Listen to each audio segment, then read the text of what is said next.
I came to this national park to find tranquility, but instead I found disappearing people, smugglers, ancient secrets, and something in the mist that shouldn't exist. The deeper I delved into this forest, the more I realized there are things here that no one should know about. My name is Michael Rains, and I have been a ranger in Olympic National Park since March 2007. To many, it's just a beautiful place on the map of Washington State, a 3-hour drive from Seattle. But to me, it's a whole world where three elements meet: majestic mountains, ancient rainforest, and the vast Pacific coastline. 15 years on the Seattle Police Department taught me a lot, the last 5 of which I spent in the organized crime department. That job was slowly burning me out from the inside out. Every day I saw the worst of what people are capable of. Sarah, my wife, was the first to notice how it was changing me. "You need something different," she said in the fall of 2006. "Something real." The solution came unexpectedly. In October, my family and I traveled to Olympic. Daughter Emily, then 12, was seeing the Hoh rainforest, one of the oldest in North America, for the first time. "Dad, it's like a fairy tale!"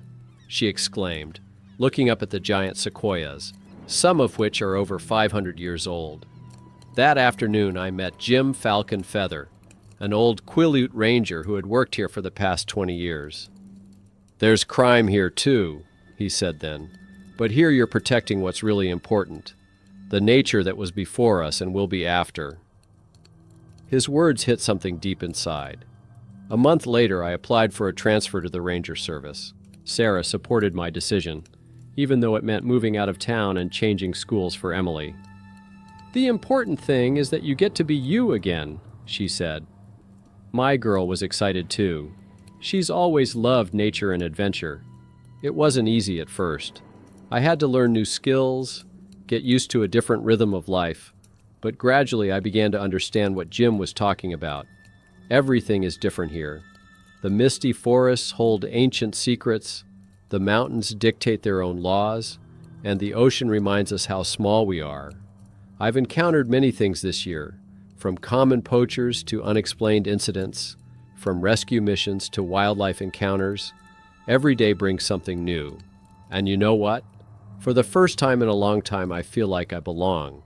I want to tell you a few stories that happened to me this spring and summer of 2007, from mysterious incidents in the Seven Lakes sector to rescue operations in the Olympic Mountains.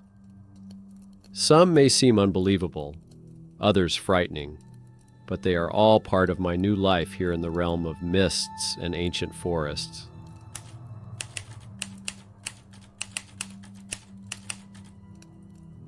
The first story happened at the end of March 2007.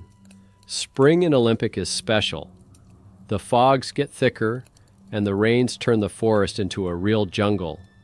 I was just getting used to my new plot in the northern part of the park when I noticed the first signs of trouble. It all started with a message from the local loggers. They had found strange tracks on a legal plot bordering the park. Someone was clearly using their road to haul timber out at night. Typical poaching, I thought at the time. But something about the case scratched my police sense. I began my investigation the old-fashioned way, with an inspection of the scene. At the fork of the forest road, I found fresh tracks of heavy machinery going deep into the park. Nearby, abandoned cigarette butts from specialty cigarettes that are only sold in Canada. A small thing, but one thing I learned on the police force is that there are no insignificant details. Jim, who often helped me with advice, examined the tracks and frowned. "They're cutting down old cedars. Sacred trees." I knew these trees held special significance to his people, but there was something else in his voice, a concern I couldn't understand. A couple of days later, I discovered their camp. Well camouflaged, professionally organized, empty fuel canisters, modern equipment, signs of recent presence, and one more detail: Canadian-made army boots. The picture was starting to take shape. In Seattle, I was working a case involving the smuggling of valuable timber into Asia. The group was operating on the Canadian border using retired military. Looks like they're up to their old tricks again, only now they've chosen our park. I decided to set up an ambush. I waited for a moonless night and hid near their intended route. Around midnight, I heard the muffled roar of engines. 2 SUVs without license plates were slowly moving through the forest belt. Behind them, a truck loaded with logs. As they drove by, I recognized one of them. Jack Mackenzie, ex-Canadian military. His case was on my desk 3 years ago, but there wasn't enough evidence then. He noticed me too. "Rains?" His voice was full of surprise and anger. A chase ensued. They knew the area well, but I managed to relay the coordinates to the patrolman at the park boundary. An hour later, they were intercepted. 3 cars, 7 men, including Mackenzie. In the back of the truck were over 300-year-old cut cedars. When it was over, Jim took me to one of the felled trees. "See those rings?" he said, pointing to the cut. "Each one is a year of life. These trees remember the time before the white men came. Now they've become mere commodities." Mackenzie and his gang were convicted.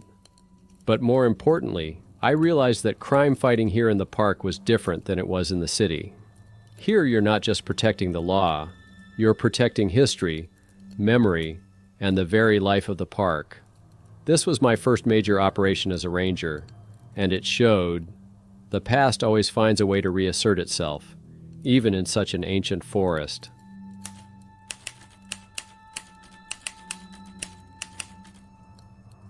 Mid-April 2007 was rainy, even for Olympian. Fog blanketed the forest, turning familiar paths into labyrinths of shadows. It was on days like this that a group of hikers, 3 students from Portland, went missing. The first signal came from the caretaker of the campground at Crescent Lake. The boys were supposed to return in the evening. Their tent was intact, their belongings were in place, but the campers were nowhere to be found. At first glance, a common occurrence. People often get lost in the fog, leave the route, but something in this situation bothered me. Inspecting their camp, I noticed a strange detail.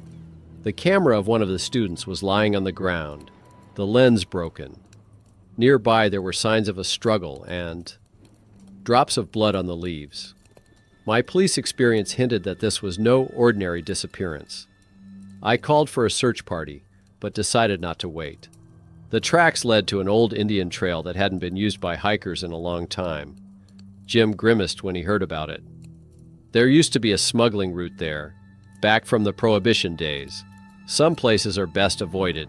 I followed the trail to an abandoned cabin. From far away, I heard muffled voices and the sound of a generator. As I cautiously approached, I saw 2 armed men at the entrance. Inside, someone was shouting, obviously one of the students. Contacting the center, I requested reinforcements. But the fog was thickening. The helicopter couldn't get up. We couldn't wait. And then I remembered an incident from my work in the police, a similar hostage situation. Using the fog as cover, I went around the cabin. The generator was running against the back wall. Its noise helped me get closer. The first guard was stunned silently. The second one managed to grab a gun, but his Seattle years were not in vain. He didn't even have time to shoot. In the cabin found 3 students, tied up, scared, but alive, and a whole warehouse of contraband, from drugs to stolen artifacts from Indian burials. Later, it turned out, the gang used old smuggling routes to get the goods across the border. The students stumbled upon their operation by accident, taking a few photos. Reinforcements arrived an hour later. The smugglers were captured, evidence seized. Jim helped return the stolen artifacts to the tribe. "You see," he told me later, "these trails hold many dark stories. But now there's you here, a new protector." I watched the fog slowly dissipate over the forest and thought, some things don't change. Criminals remain criminals, whether it's a city or a national park. But here, in this ancient forest, their crimes seem especially sacrilegious.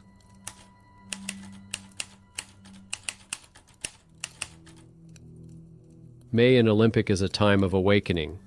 The forest fills with new sounds, the animals become more active. But that year, something went wrong. It all started with a report of a cougar attacking a hiker in the Mount Olympus area. Unusual behavior for these cautious predators. A week later, a second attack, this time on an experienced climber. He miraculously managed to climb a tree and call for help over the radio. When I arrived on the spot, the cougar was still circling around, not responding to the noise of my Jeep's engine. I had to shoot in the air to drive it away. Jim, when he heard about it, told me a strange thing. According to the beliefs of his tribe, when a cougar changes its behavior, it's a sign something has upset the balance in the woods. Look closely, he said. The cat isn't just hunting, it's defending its territory. The third attack occurred at a waterfall, a couple with a child. The cougar came out of nowhere. I was close enough to intervene. There was something unnatural in its behavior. It was not afraid of people. It acted aggressively and purposefully. We organized a search party. I insisted on closing some of the routes for tourists. Tracking the predator, we found a strange picture. All attacks occurred along a certain line, as if the puma was guarding some territory. One day I noticed a fresh trail leading to an old gorge. I followed it alone, against all the rules. The gorge led me to a small cave. There I realized the reason for the aggression. 2 small kittens, and near signs of human presence. Abandoned traps, traces of blood. Poachers were trying to catch the kittens to sell. Wounded the mother, but she managed to get the cubs away. Now she was attacking anyone who came near the place. Not just defending her territory. She obviously wanted revenge. I didn't have time to react when she appeared behind me. Huge, wounded with rage in her eyes, but she didn't attack right away.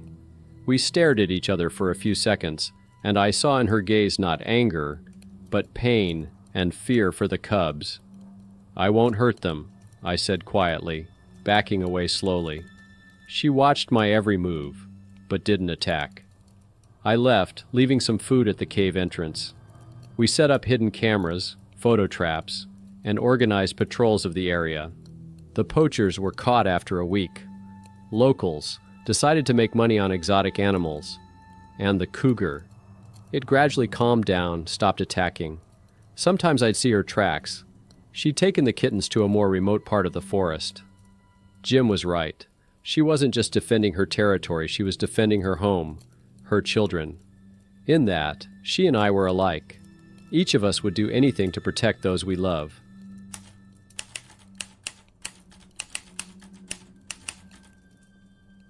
The end of June was particularly unsettling. A thick fog hung over the rainforest, turning the centuries-old trees into blurred silhouettes. It was then that strange things began to happen at the Seven Lakes site. First, a group of 4 hikers disappeared. They were found a day later, frightened, in a state of shock. They told about strange sounds in the fog and aggressive bears that seemed to drive them somewhere. Usually bears avoid humans unless disturbed.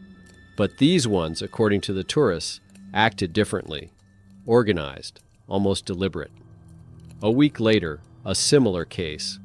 2 experienced trackers deviated from the route, fleeing from something big in the fog. When they were found, one of them kept repeating, "They wouldn't let us go. They kept chasing us back to the old mine." I decided to check out the neighborhood myself. Jim volunteered to go with me, though I noticed he was anxious. "This place has a bad reputation," he said. "There used to be a mine here. A lot of people died in a cave-in. Our elders say, the earth remembers blood." We set out at dawn. The fog was so thick we had to navigate more by sound and compass. After a couple of hours on the trail, I noticed the first oddities. Unusual footprints on the ground, as if something heavy was moving through the undergrowth, and silence, absolute, unnatural for the forest. By a small lake we found a torn tent and signs of a struggle. Nearby, huge bear tracks, but something was wrong with them. Jim took a closer look. Grizzlies. 5. No, 6. They never walk in groups like that. The tracks led to the old mine. Along the way, I noticed a strange pattern of tree debris lying around, as if something had cleared the way. And there were bear tracks everywhere, like they were patrolling the area. The mine entrance was partially blocked, but a gap was visible. Inside, there were signs of recent human presence. Abandoned gear, flashlights, tools, and blood. Lots of blood. I shined the flashlight deeper and froze. Something was moving in the depths of the drift. The first bear appeared silently, a huge bear with a gray muzzle. The second, the third. They surrounded us, but did not attack. There was an eerie meaningfulness in their eyes. Jim grabbed my arm. They're guarding something. Something we're not supposed to see. We slowly backed away and the bears followed us, pushing away from the mine. I stumbled once, and the nearest grizzly growled. Not aggressively, but as if warning. Later we learned that more than 30 people had died in that mine when it collapsed.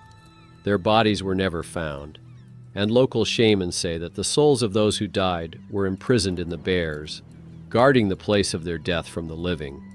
We've closed that area to visitors, officially because of dangerous animal activity. The truth is, there are some things that are better left alone. Sometimes the fog hides not only the trees, but also the boundary between our world and something else, more ancient and eerie.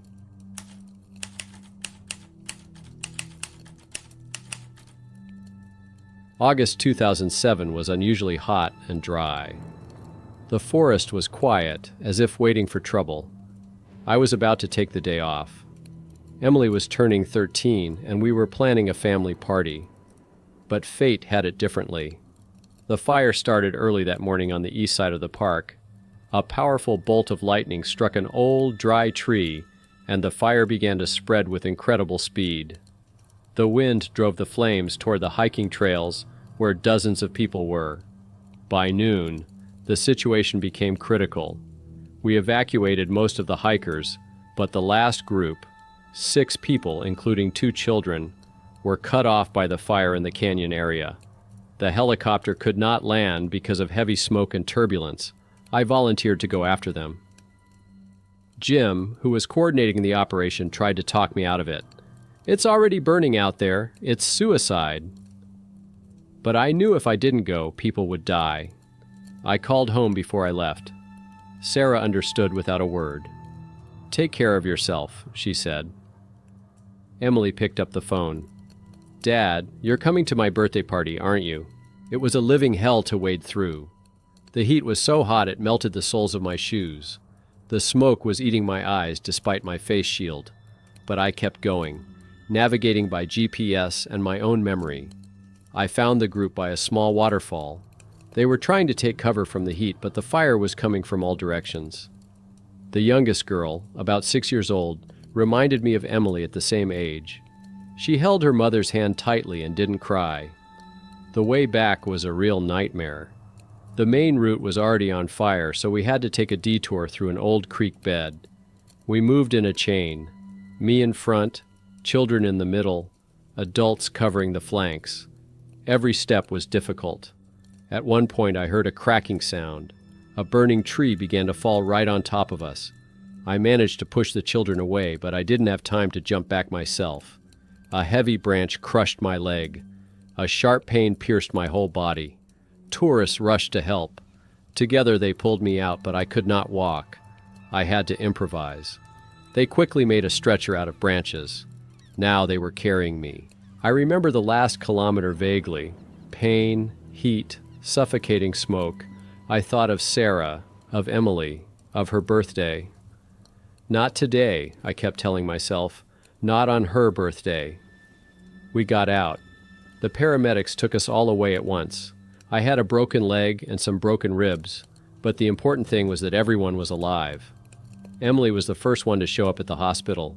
She burst into the room with balloons. "Dad, this is the best present ever. You're alive." Sarah just sat next to her and held her hand, just like she did back then at the beginning of our journey here. Later, one of the rescued hikers asked me, "Why did you follow us?" That was crazy. I didn't know what to say, probably because I couldn't do it otherwise. When you become a ranger, you take responsibility not only for the forest, but for every person in it. The leg healed in a couple months. I'm back to work, although it still hurts sometimes for bad weather. But every time I look at the scars, I remember that day and realize it was worth it. It's been over a year since I first put on my ranger uniform. A lot has changed in that time. Emily seems to have grown to love these places even more. She often goes on simple detours with me, studying the plants and animals. She's even thinking of becoming a biologist. Sarah says I'm finally becoming myself, the person she thinks I was the day we met. Jim often comes over for tea.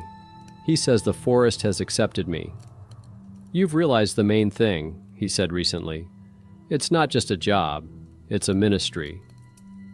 He's probably right. Here in Olympic, I've found what I've been looking for all my life. A real job, a real home, a real me. Every morning, as I go out on my rounds, I look up at the misty mountaintops and realize my journey is just beginning. This ancient forest holds many more stories, and some of them are waiting to be told. Every day here brings something new, from simple wonders of nature to challenges that test your strength. Sometimes at night I wake up to the sound of wind in the crowns of the trees. I go out on the porch of our cabin and just listen to the forest. At such moments, you feel especially keenly. You are a part of something bigger, ancient, eternal, and your task is to preserve it for those who will come after. And the stories? Well, they will continue, because as long as there are places like the Olympics, there will always be people willing to protect them, and I'm glad to be one of them. Olympic National Park isn't just a preserve with beautiful vistas. It's a place where three elements meet: the ocean, the forest, and the mountains. And with them, ancient secrets, mysterious disappearances, and things that may have no place in our world. Some of it can be explained by logic. Smugglers, poachers, criminal gangs, they are everywhere, even in the most remote corners of nature. But the strange behavior of animals, the frightening meaningfulness in the eyes of bears, people who disappear into the fog and then return not quite as they were. Can these things just be written off as coincidences? And what do you think? Does the forest just keep its secrets, or does it decide who to let in and who not to let back out? Write in the comments what you think about all this. Are these just scary tales or something more? And what would you do if you were in Michael Rains' shoes? If you like this story, do not forget to put likes.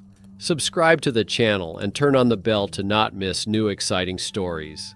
Thanks for watching, and see you in the next episodes.